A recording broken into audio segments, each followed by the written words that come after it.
Oh, yes, my Undertaker will make you rest in peace.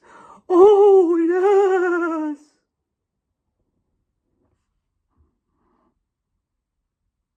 What is up, Bomb Squad? This is Don the Bomb, returning once again for another high-quality action figure review. And once again, it's another wrestling figure review. And once again, another WWE Mattel Elite wrestling figure review. Now that is what I'm talking about. Oh, yes! So today, I'm going to be reviewing the ever so elusive WWE Mattel Elite Series. What is this? Elite Series 106. Paul Bearer. Now, he was out a few years ago in maybe a Hall of Fame, not a Hall of Fame, whatever they call it line, Hall of Champions line or something. I was unable to find it and unable to pull the trigger online. I was happy to see, I think this might have came out about a year ago. And once again, a very elusive Paul Bearer, but I was finally able to locate it on Ringside Collectibles. They received him back in stock recently, so if anyone looking for Paul Bearer, hit Ringside Collectibles, and you will not be disappointed. Well, unless they run out of stock, of course. But Ringside Collectibles, that is my number one online wrestling figure retailer that I go to. I hope sometimes to find them at Walmart or Target, but a lot of times it doesn't work. And very, very soon, my favorite time of year, as far as for shopping for wrestling figures goes, Ringside Collectibles will be having their Black Friday, Cyber Monday sales that start throughout, from Thanksgiving for 3 weeks after that, and the prices keep dropping. So those of you guys like me that play the long game, this is where the long game can pay off, because sometimes the long game can bite you in the rear end, though, because I've missed out on several things the last couple of years that I was trying to play the long game on, and then when I go to try to order it, it's out of stock. Heartbreak and disappointment. But I finally have found the elusive Paul Bearer. Oh, yes. So there he is in his plastic prison. He was a very, very important part of the Undertaker's rise in the early 90s. There he is there. There's a cross-sell of everyone else that was in this line. And like I said, I believe this figure came out about a year ago. I just haven't been able to find him. And there is the barcode and other jibber-jabber for anyone that is interested in such a thing. All right, so, oh yes!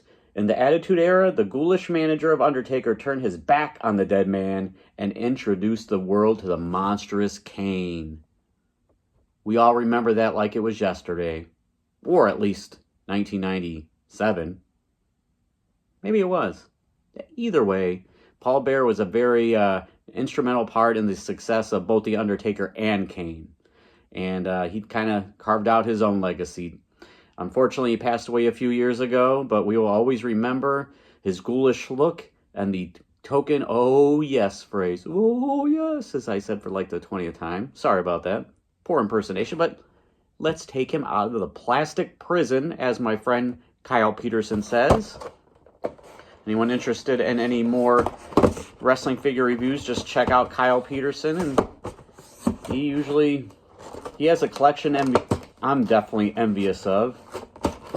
I don't think he watches my videos. He doesn't really have time to do any of that stuff, but he is my inspiration for these here videos.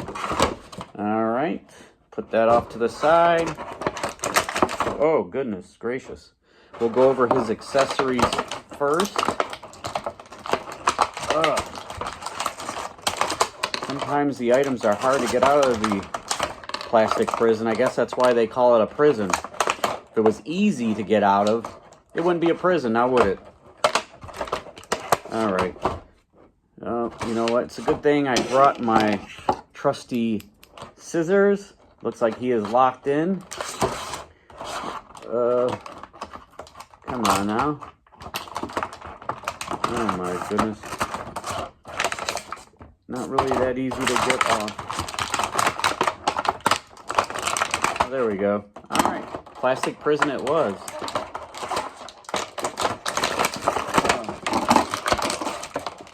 goodness. All right. I'm fighting with the ties here.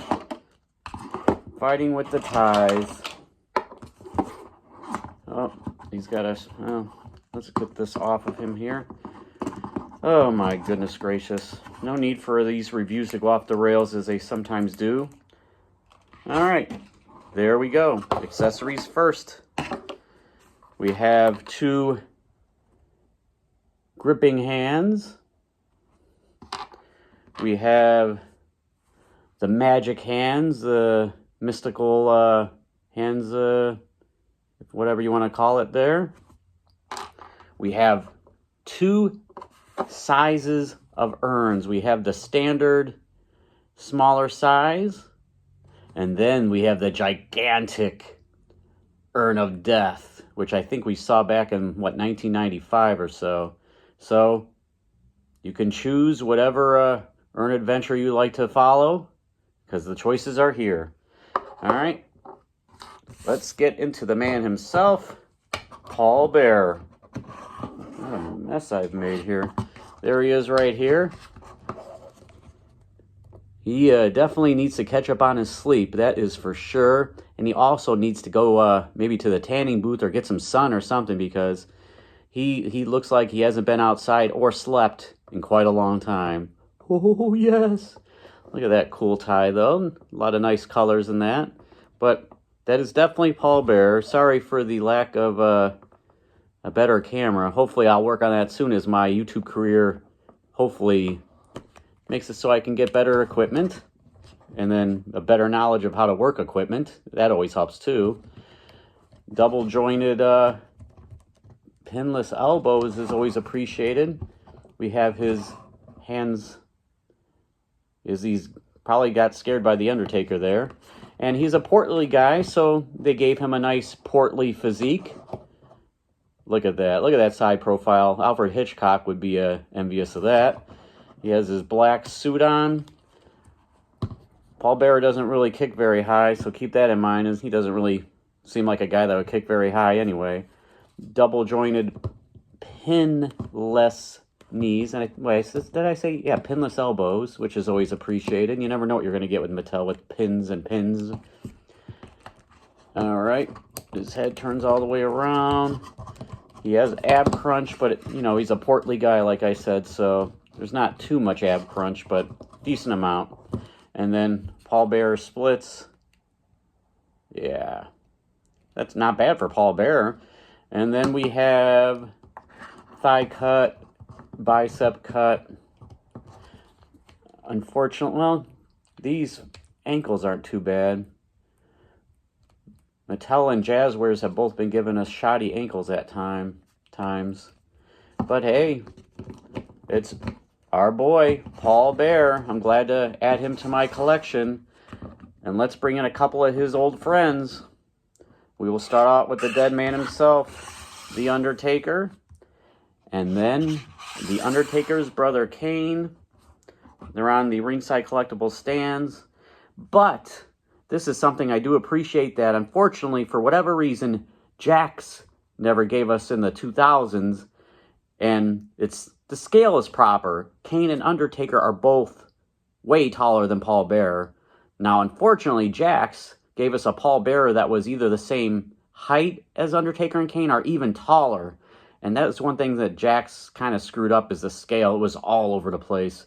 Managers should not have been taller than the wrestlers they represent, especially back in the 80s and 90s, where the managers weren't anywhere near as tall as the people that they managed. So that's all right. If I was to rate this Paul Bearer figure, I definitely would give him probably a 9 out of 10. He definitely is Paul Bearer. And like I said, he has the physique and, the arms and everything like he should. And the face scan is pretty good. Oh, yes. And remember, like, subscribe, comment. If you're not already a member of the Bomb Squad, what are you waiting for? What are you doing? Subscribe. Duh. If you're still here, please still be here. But remember, when you go through that winding life, the winding road of life that sometimes ends up in the graveyard, the cemetery. Oh, yes. Just remember this. All that glitter isn't gold. And that will keep you away from the graveyard, hopefully. Because you don't want Paul Bearer coming for you, do you? Or these other two fellas. I sure the hell don't. Down the bomb until the next one. Have a good night, everybody.